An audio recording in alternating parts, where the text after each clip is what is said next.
Bueno, nik Arabatarra naz, Jose Ignacio López de Robles, eta, bueno, nik torri nintzen hemen Kataluniara oin dela 15 urte,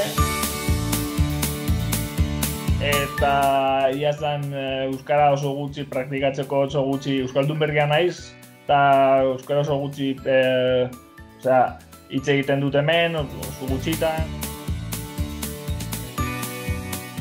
Zeuduz jelen bizitzen naz, eta hemen herrian euskaldun batzuk gaude, ez dakit, ospetsuena, oin dela oso gutxi arte, Maialen, nola dea baizena, Txurrau, piraguista eta piraguismoa dela eta, bueno, euskaldun batzuk izan dira, eta harreman, bueno, ez dugu, bueno, harreman pizka bat daukagu.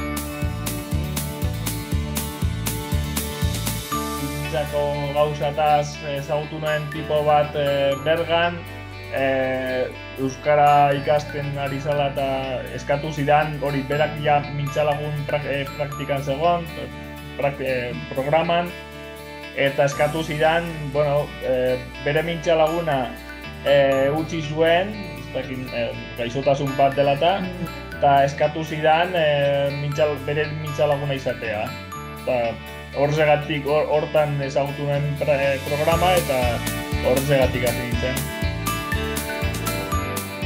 Bueno, hilabete gutxi daramagu, hiru hilabete daramagu bakarrik, baina momentuz esperientzia ona, ez dakit, bueno, sin más. Bai, esperientzia ona. Internetez egiten dugu, zen berak Bergan bizi izaten da, eta noizbehinka, eta nik txandaka lan egiten dut, oseak beti astero hitz egiten dugu Skype bidez, eta WhatsAppen bidez zehazten dugu eguna eta ordua bat, eta listo.